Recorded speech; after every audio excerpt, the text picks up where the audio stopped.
방금 아인슈타인 방정식의 정확한 솔루션 중에 하나를 소개를 했는데요. 사실 이 수업 내내 아인슈타인 방정식의 정확한 솔루션을 아주 여러 개를 소개할 수는 없을 거고요. 그래서 한동안은 새로운 솔루션을 찾는 것보다는 스페리컬 시메트리를 가는 솔루션이 워낙에 물리적으로 중요하니까 이 솔루션 하에서 테스트 파티클이 어떤 식으로 운동을 하는지를 초점을 맞추겠습니다.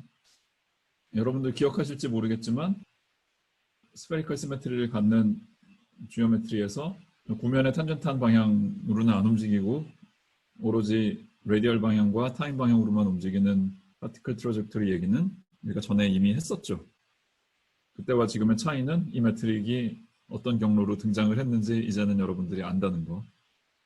그래서 이 백그라운드 하에서 테스트 파티클이 어떤 식으로 이동을 하는지는 제가 새로 적은 노트 아니고 전에 했을 때 그 노트 내용 그대로 카피해서 가지고 온 거기 때문에 사실 다시 설명할 내용도 없고요. 그냥 기억을 상기시키자라는 뜻에서 가지고 온 거고, 그 당시에 했던 얘기 중에 마지막 대목이 뭐였냐면 탈출 속도라는 거를 따져볼 수가 있었는데, 제대로 다 계산해가지고 답을 보면 뉴턴 역학에서 했던 거랑 형식적으로 비슷한 모양이 나오더라 라는 이야기가 있었습니다. 전에 이스케이프 벨로시티 계산하는 걸 얘기를 하긴 했었지만 그때 조금 부족하게 했던 것을 보충을 하는 걸 먼저 해야겠습니다. U라는 4벡터의 R 방향 컴포넌트가 뉴턴 역학에서 봤던 거랑 비슷한 모양새를 하고 있는데, 좀 조심해야 될 거는 4벡터의 특정 컴포넌트가 이 지오메트리 하에 있는 특정 관찰자가 관측하는 속도랑 반드시 일치하라는 보장이 없거든요. 커브드 스페이스 타임에서는 눈에 보이는 컴포넌트가 그 측정량이 바로 되는 게 아니란 말이죠.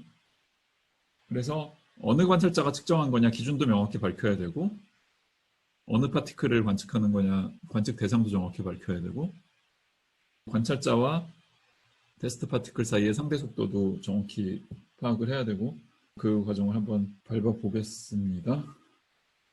한 가지 보충사항은 저 탈출 속도를 초기 조건으로 갖는 파티클이 구체적으로 어떤 경로를 그리면서 날아가느냐인데, 이미 저 4벡터의 노멀리제이션 컨디션과 에너지 컨서베이션 조건으로부터 UR, UT를 다 읽어냈고요. 그러면 트래젝토리라는 거는 TR 플레인에서 어떤 커브가 그려지느냐 하는 거니까 UT를 UR로 나눠서 R에 관한 함수를 하나 얻고요. 이 함수가 좀 복잡해 보이긴 하지만 R에 대해서 적분하면 손으로 적분할 수는 있는 함수입니다.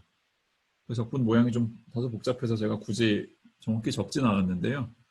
요즘은 컴퓨터들이 계산을 워낙에 잘해주니까 컴퓨터한테 시켜서 적분할 수 있고요. 그 적분 결과를 그래프로 그리는 것도 어렵지 않습니다. 그 다음에 관찰자를 정확히 밝히고 그 관찰자 기준으로 측정하는 속도가 어떻게 되느냐도 다시 한번 확인을 하고 싶은데요. 가장 대표적인 관찰자 중에 하나로 반지름 방향 코디네이트가 고정이 되어 있는 스태틱 옵서버를 생각을 하겠습니다. 물론 자유낙하하게 놔둔다 그러면 반지름 값이 고정이 될 수 없겠지만 뭔가 중력을 이기는 외력이 따로 있어서 반지름 값을 고정을 억지로 시킬 수 있다라고 가정을 하는 거예요. 그러면 그 관찰자의 속도 4벡터는 타임만 흐르고 반지름 방향 값은 안 변하니까 성분이 하나인 4벡터가 되겠죠. 그럼 역시 속도 4벡터의 노멀리제이션 컨디션으로부터 타임 방향 컴포넌트의 값은 이런 식으로 결정을 할 수 있습니다. 자, 그럼 드디어 테스트 파티클과 스태틱 옵서버 사이의 상대 속도를 논할 수가 있는데, 상대 속도를 계산하기 위해서 두 4벡터 사이의 내적을 계산을 하는 거예요. 내적의 장점은 이게 스칼라 값을 준다는 거죠.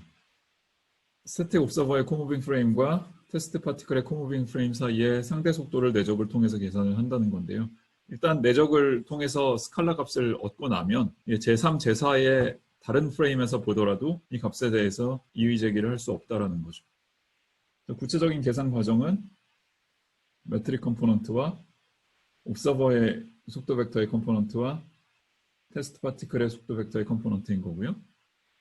계산한 답은 이렇게 되고, 우리는 일반 상대로는 문제를 풀고 있는 거지만 이 테스트 파티클의 속도를 재는 순간 근처의 짧은 시간 인터벌과 짧은 공간 인터벌을 확대해서 들여다본다면 특수상대론에서 하던 얘기랑 별반 다를 거 없을 거고, 그렇기 때문에 이 내적한 값을 특수상대론에서 봤던 루트 1-b제곱분의 1과 대응시키는 것도 정당화할 수 있습니다.